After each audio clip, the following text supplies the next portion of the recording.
So Thea's story. She says, I attended one night and we said the prayer to trust in Jesus. And at first I thought I wasn't ready because I thought I needed to understand Christ more. Now that I know more, I wanted to trust Jesus as my forgiver and leader. Before all of that I thought I've been growing up in a pretty religious household. But when I first learned about God, I was like 3 or 4, and it was at night. I can't really remember why I went in there, but I went in my mom's room, and while I was in there, I heard her voice, and it just came out of thin air, and it said, "I love you."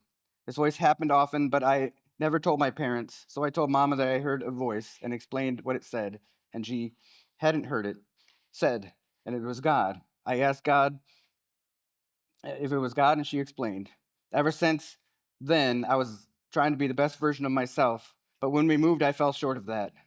I was sinning quite a bit.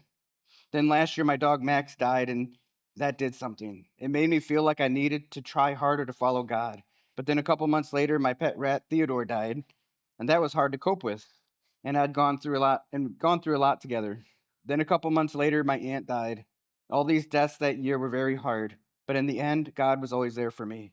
A Bible verse for that is Genesis 8:22. As long as the earth endures, seed time and harvest, cold, heat, and summer, and winter, day and night will never cease. The thing I like about this verse is that it is a promise of God made to Noah that he will never flood the earth again and kill every living thing.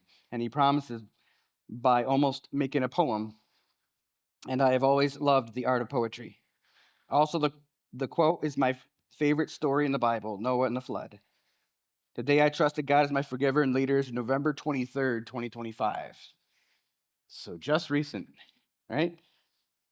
And she said this is very recent, so she's just learning and learning how to answer all these questions that we're asking her.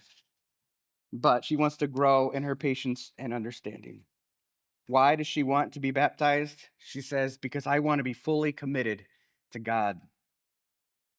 And it was asked, yeah, you can clap for that.